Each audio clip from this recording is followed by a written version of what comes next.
I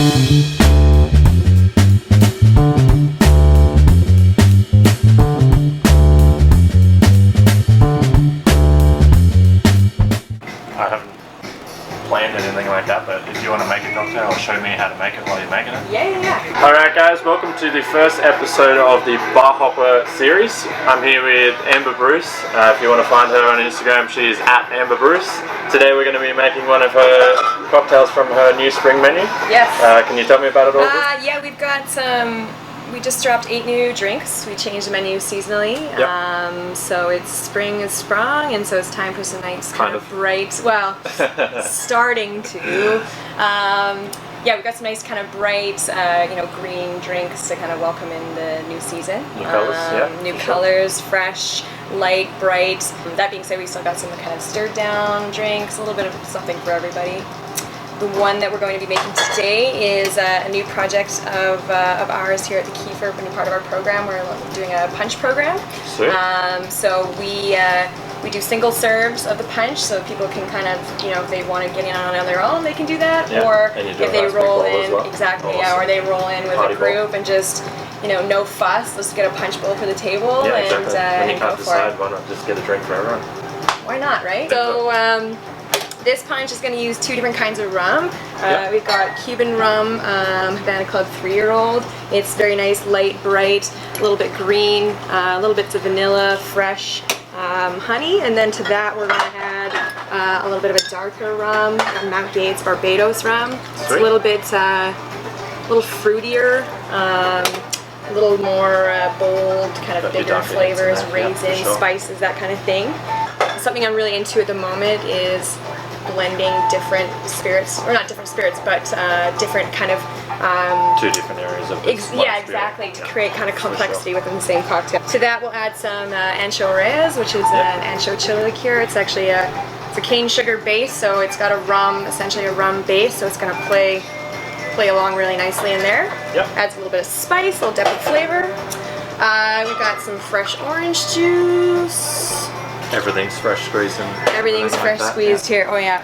A little bit That's of the lime. joys What's of that? small bars, I guess. Yeah, I know, right? Sure. Well, it just makes all the difference, It does. You ever go out and get a margarita and it's made with like Old lime. the old lime. Or sour mix. You can just taste it. It's just awful. So yeah, we got some fresh orange, fresh lime. We've got this is a Chinatown cordial. So we've got a syrup and calamansi puree blended together in here. Awesome. Yeah. Calamansi is like flavors. Oh Ton yeah, of different flavors. all kinds of stuff. That's what's kind of fun about punch, is it it combines so many things to create a larger sum of all of its individual parts. We'll get our glass ready. So yeah, like I said, we do this one in the big bowl, but we'll also do it in just a little quick single serve.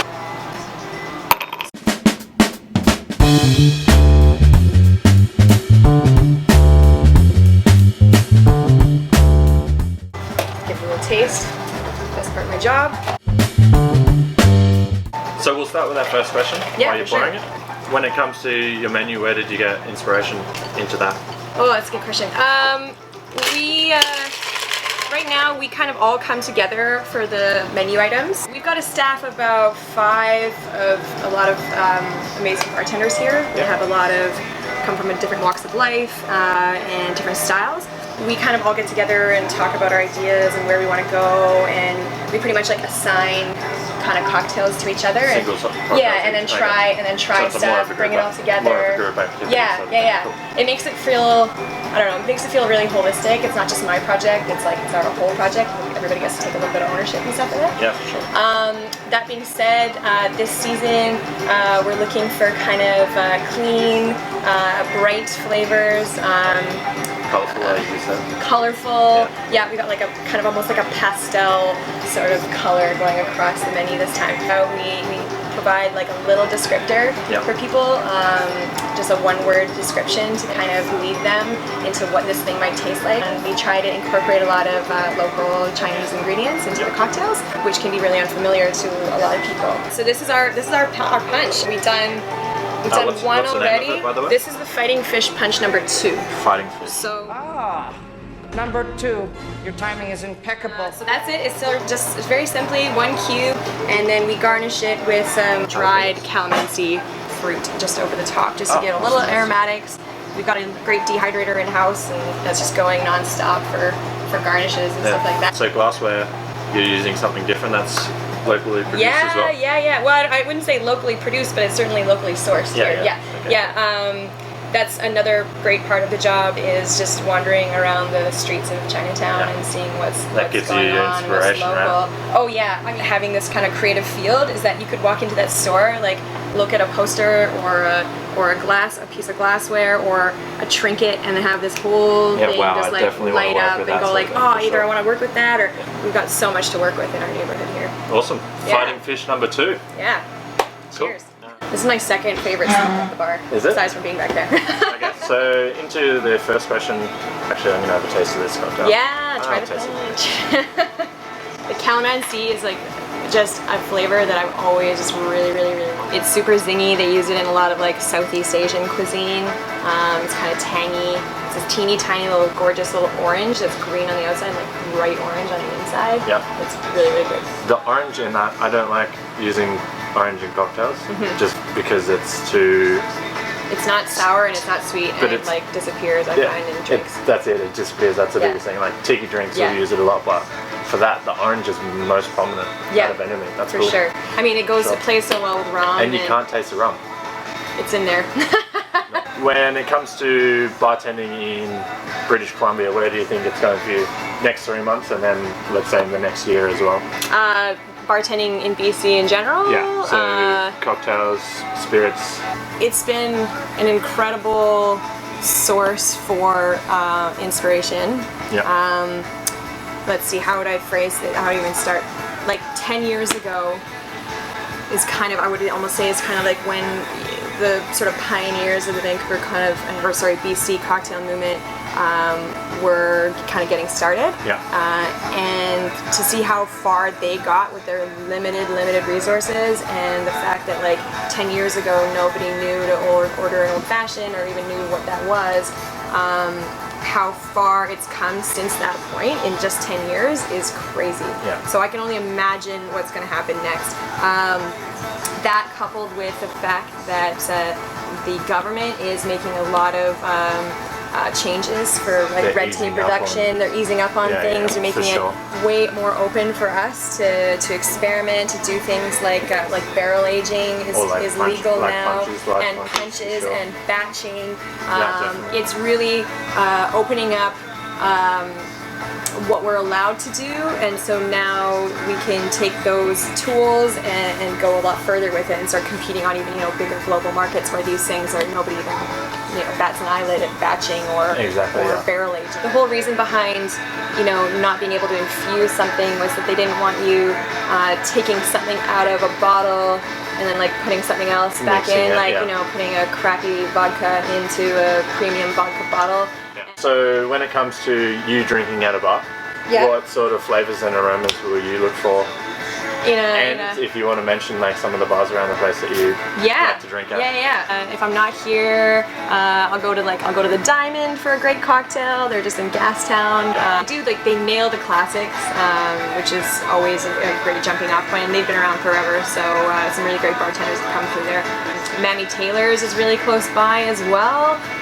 Two of kind of Vancouver's OG bartenders got fed up with working for other people and decided to work work for themselves. They got cocktails on tap, and then great food, like the brunch. If you're ever like really hungover, you need a really solid brunch.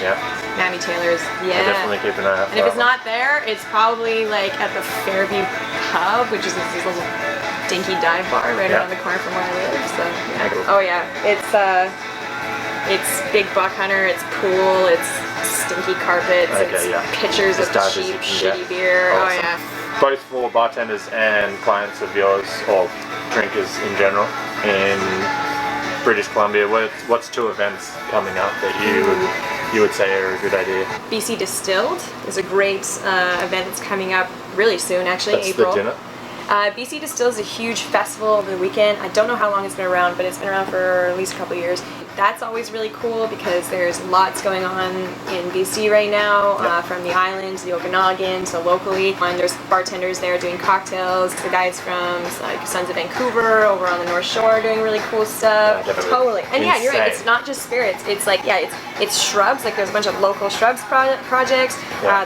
We have amazing like bitters, like apothecary bitters. Bittered sling bitters is huge. It's blowing up all over the world. There's just so many things coming down the pipes, which is I would definitely go and definitely check out BC Distilled for sure. Sweet. I'm not sure. I know that. Well, I'm going to be bartending at the Rare Finds Gala in a couple of weeks as well, and that's it's a charity event to help raise money for rare diseases. Oh, okay. I think it's a ticketed event, so you can get tickets if you want. There's Brewery and the Beast. Is that what it's called? Brewery and the Beast, I think it's called. And it's like a huge like beer and meat festival. I think it hits like right in the summertime. Okay. And that's always fun. Okay, like you have to get don't excited like for you want to fast for like at least a week before you go. And just stuff yourself full of amazing beer, local beer and meat. So. Oh, awesome. Yeah. So, on the topic of distilleries and stuff like that, obviously I'm working with Gillespie's distillery. I'm about to jump on board with them. What do you want to see in the, say, liquor range, whether it's liqueurs, gins, vodkas? You've found inspirations, but you can't find the right liqueur to do this or the right spirit to do this. Is there anything like that that's not out there yet? That's not out there you would yet? Jump on I'm selling an idea for it? No. Yeah. Well, the plan is to like obviously get your ideas and then work with that for sure. versus being like, I've got this. Can you do anything with it? Right. I'd love to see some more just experimental stuff, and then a lot of these amazing distillers are getting really good at involving bartenders and chefs and things like that, and like what flavors they're kind of looking for. It's becoming a bit more of like a conversation to have with people. Definitely what I'm trying to do here. We're having a conversation. The one that I really enjoy right now is like a local Amaro's, BC and Vancouver. I was speaking with Daryl from Legacy Liquor Store, and he was saying that Vancouver is actually like a crazy hotbed for Amaro sales. Yeah, like we've got people coming from like Italy and all over to kind of like try and get their get their Amaros into Vancouver, which is really cool. So why not let's make our own like base for that. Mia Amata Amaro from Odd Society is super cool. This one just came out, and perfect time for spring. It's got like their whole concept behind this is all like aphrodisiac kind of style influencing ingredients in it. And it's got this great like floral bitter chocolate thing going on in there, which is super cool.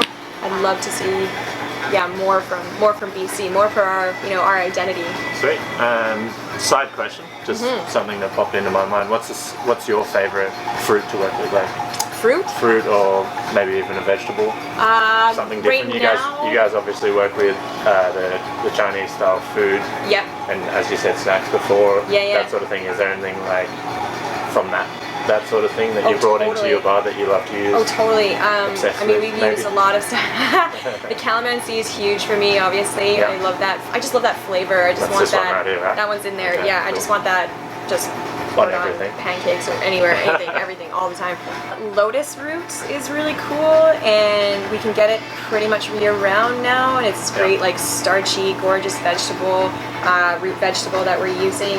At the moment, we're only using it like in the dehydrator as garnish. Yeah. We kind of candy it and then dehydrate it, and it's just So it ends up stunning. really sweet. No, not really. It's mostly kind of like crunchy. It's got a little starchiness, and then we kind of like soak it in an orange sugar, like an orange oleosaccharum. Okay. And it's got this lovely kind of like mild orange aroma, and it's like a little bit sweet when you bite into it, but it's mostly kind of like crunchy and starchy. That's the other thing that's great about Chinatown is that there's just constantly fresh fruit and vegetables and things like that that I've still never even seen before coming into like TNT or like some of the local grocery stores. Bitter melon, another really cool one that I'll be putting on the summer menu somehow. Yeah. Awesome. A good question that I like to ask all bartenders because it's definitely something that I have passion in. How do you like to influence your drinkers? How do I like to when someone sits at your bar, do you like to take them on a journey, tell them the story, go back to history maybe? Yeah. So many times I'll get somebody coming in and being like, what do you like to drink? Exactly, yeah. You know, like And I'm like, well, like, we have totally, you know, different palates. Like, would you ask a mouse or something, like, what do you like to drink, or what do you like to eat? Like, I don't really know. It's about you. We're here for you. That being said, people are really curious, and I just like to kind of indulge their curiosity and things.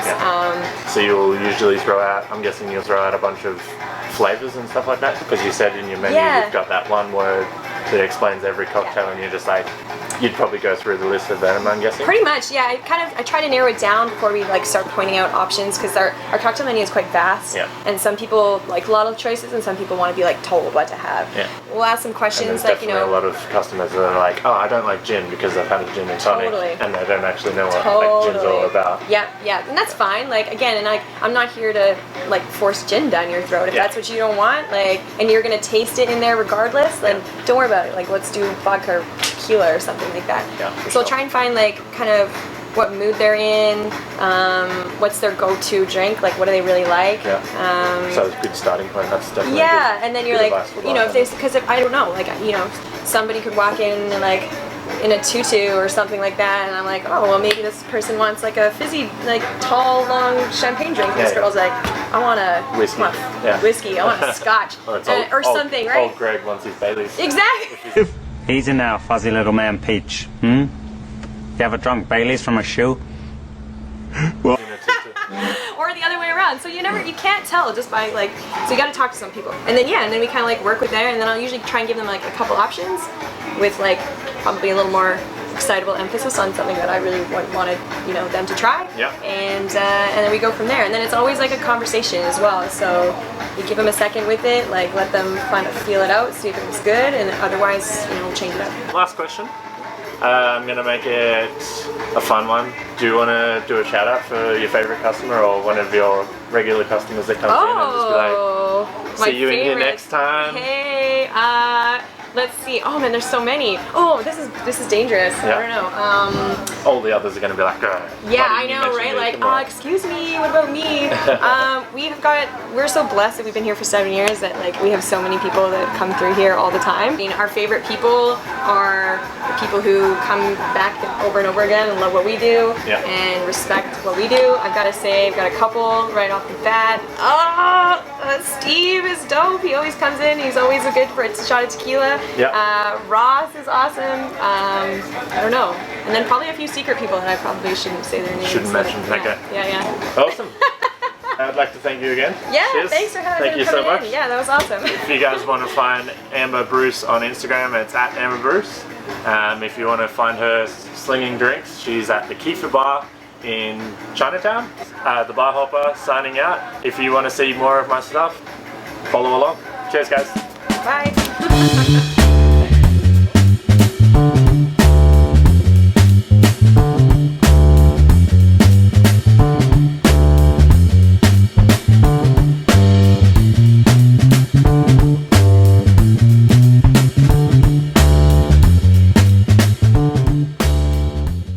Our patio gets bumping in the summertime. It's tiny, but it's people want to be outside as much as they can. We had people sitting outside last weekend, like in the rain. In the rain, because like, I mean, not just we've got that nice fireplace table which is right there, but they were sitting like it wasn't pouring or anything. It was just sprinkling. But people were just chilling outside because they couldn't get a seat inside. So they were like, well, we're allowed to sit out here, right? We're like, for sure. Servers weren't too excited about it, but they sucked it up and did it anyway. So yeah, I think I'd say you're in a good spot. That's good. As long as I'm hearing a few. Cool. And anything else you wanted to mention, seeing as we've still got the camera? You're a bartender, join the CPBA, Canadian Professional Bartenders Association, and it's a great place to build community, find out about events. We have benefits packages available to bartenders, which is... Do you have a way to find positions, like a job search?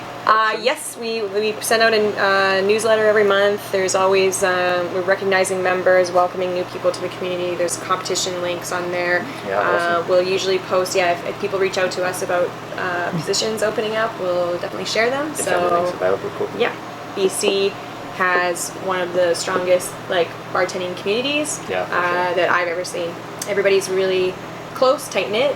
I'd really love to put Vancouver, Perth, Oh yeah, Like side by side. West Coast versus West Coast. Yeah. I think it would be so cool. Yeah.